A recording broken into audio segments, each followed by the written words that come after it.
Picture this. You're mid-sentence, feeling confident, and suddenly, wait, is it in or at? And the whole sentence stalls. It's such a small word, but it stops you every single time. So today, we explain them. Welcome back to English Speakology. This is day 8, and quickly, to keep the thread going, on day 1, we started with introducing yourself in 4 clear parts. And just yesterday, on day 7, we unlocked the everyday power of would and let. Today, we're tackling something small in size, but absolutely massive in importance: prepositions. Words like in, on, at, to, through, and under are tiny, but they connect almost every sentence you'll ever speak in English. And getting them right is one of the fastest ways to sound noticeably more natural and confident. So, day 8 is all about building a genuinely comprehensive, practical grip on the most common prepositions in English.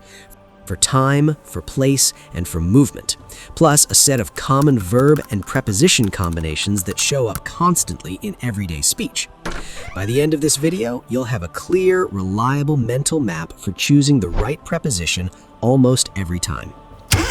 Let's get into the lesson. Let's start with prepositions of time, because this is where in, on, and at cause the most confusion. Use at for specific clock times and certain fixed time expressions: at 7 o'clock, at noon, at midnight, at night. Use on for specific days and dates: on Monday, on July 26th, on my birthday. And use in for longer periods of time: months, years, seasons, and parts of the day, except night. In July, in 2026, in the summer, in the morning. A simple way to remember this is to think of the size of the time period getting bigger as you move from at to on to in. At for a precise point, on for a specific day, and in for a broader stretch of time.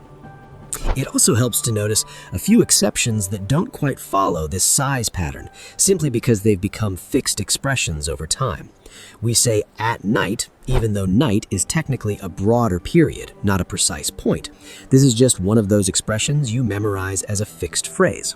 Similarly, we say on the weekend in American English, but at the weekend in British English, which is a good reminder that some of these choices come down to regional convention rather than a universal rule. There are a few more time prepositions worth knowing well. Use for with a length or duration of time. I studied for 2 hours. We've lived here for 5 years. Use since with a specific starting point. I've lived here since 2020. She's been awake since 6. Use during to describe something happening within a period of time, without specifying exactly when. I fell asleep during the movie. He called me during the meeting. And use before and after to describe the order of events relative to a point in time. I'll call you before lunch. Let's meet after work. Prepositions of place. Now let's move to prepositions of place, which work in a similar but slightly different pattern from time. Use at for a specific point or address: at the door, at the bus stop, at 221 Baker Street. Use on a surface or a specific line, like a street or a floor: on the table, on the wall, on Main Street, on the 2nd floor. And use in for an enclosed space or larger area: in the room, in the box, in London, in my bag. Just like with time, you can think of this as moving from a precise point, at, to a surface or line, on, to an enclosed space or larger area, in. This same logic scales up nicely too, which makes it easier to remember. You're at the party, in the building where the party is happening, and in the city where that building is located. You're on the bus, in the bus lane traffic, in the neighborhood the bus is driving through. Once you notice this nesting pattern, point, surface, or line, then enclosed or larger area, a lot of place prepositions start to feel far more predictable than they first seemed. There's also a small, extremely useful group of prepositions describing exact spatial relationships. Under and over describe something below or above another thing, often without touching. The cat is under the table. The plane flew over the city. Above and below work similarly, often in slightly more formal or measured contexts. The picture is above the fireplace. The temperature is below 0. Behind and in front of describe position relative to the front or back of something. The car is behind the house. She's standing in front of the mirror. And next to and between describe closeness or position among other things. The lamp is next to the bed. The bank is between the pharmacy and the cafe. And among is used specifically for position within a group of 3 or more. She felt comfortable among her friends, compared to between, which is normally used for exactly 2. Now let's move to prepositions of movement, which describe motion from one place to another rather than a fixed position. To describes general movement toward a destination. I'm going to the store. She walked to the park. Into describes movement toward the inside of something. He walked into the room. The dog ran into the water. Onto describes movement toward the top or surface of something. The cat jumped onto the table. She climbed onto the roof. Through describes movement from one side of something to the other, passing inside it. We drove through the tunnel. Light passes through glass.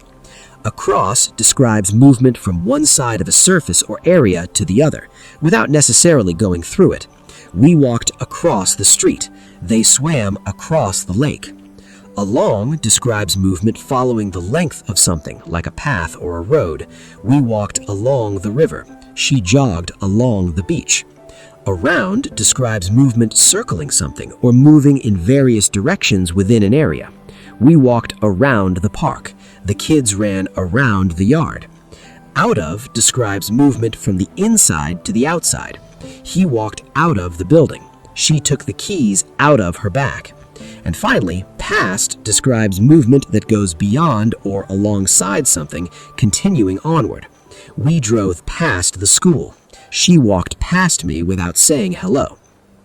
A few of these are easy to mix up, so it's worth comparing them directly. Through and across both describe crossing something, but through suggests going inside or in the middle of it, through a tunnel, through a crowd, while across suggests moving over a surface or open area, across a street, across a field. There's one more essential category worth building today: prepositions that pair permanently with specific verbs, often called prepositional verbs, where the preposition doesn't follow any obvious logical rule, it simply has to be memorized as part of the verb itself. Listen to music, not listen music. Look at the picture, not look the picture. Wait for the bus, not wait the bus. Depend on your decision, not depend your decision. Believe in yourself, not believe yourself. Apologize for the mistake, not apologize the mistake. Agree with someone, not agree someone. Think about something, not think something in most contexts. Worry about something, not worry something. Care about someone, not care someone. These pairings genuinely just need to be absorbed through exposure and repetition rather than logic, so the more naturally you can practice them in full sentences, the faster they'll start to feel automatic. Let's put a good number of these together, the way they'd naturally show up in a normal day. I woke up at 7, got dressed, and left for work at 8. On my way, I walked past the bakery, then walked through the park, and finally arrived at the office at 9. I sat at my desk, listened to some music, and waited for my coworker, who was running a little late. During the meeting, I looked at the notes on the table in front of me, and afterward we walked to a cafe down the street for lunch. Notice how many prepositions are quietly doing work in that short paragraph. Time, place, and movement all blending together the exact way they naturally do in real everyday speech. Let's hear a full natural conversation using a wide range of today's prepositions so you can hear how naturally they all connect. Hey, are you still at the office? Yeah, I'm sitting at my desk right now. I've been here since 6, believe it or not. Wow, since 6? What happened? I had to finish a report before the meeting at 9, so I got here early, walked through the lobby, and just got straight to work. That's rough. Are you walking home later or driving? Probably walking. I like walking along the river on my way home. It helps me relax after a long day. That sounds nice, actually. Mind if I join you? I could use a walk too, and I live pretty close to you, just across the street from the bakery. Of course, come by around 6. We can walk past the park and grab something to eat on the way. Notice how naturally the prepositions blend into completely ordinary conversation. At the office, since 6, before the meeting, through the lobby, along the river, across the street, past the park. Small words constantly working almost invisibly to hold the entire conversation together. Here's your practice for today. I want you to describe your own morning out loud, from waking up to arriving wherever you go first, using at least 5 different prepositions from today's lesson, a mix of time, place, and movement. Try to genuinely picture your real morning as you describe it, rather than inventing something generic, since real, specific details will naturally pull the right prepositions out of you. If you want an extra challenge, try adding one prepositional verb into your description too. Once you've practiced, comment below with your morning description and try underlining or highlighting each preposition you used, just for yourself, so you can see exactly how many you're already using naturally without even thinking too hard about it. Combine this with everything we've built over the last 7 days, and your English now has a genuinely solid grip on one of the trickiest but most essential parts of the entire language, the small connecting words that quietly hold every sentence together, whether you're describing your morning, your location, or your entire day. Tomorrow, on day 9, we're going to build directly on this and start working on modal verbs and natural conversational connectors, small words like can, could, might, along with fillers like well, actually, and I mean, that make your spoken English sound noticeably more relaxed and fluent.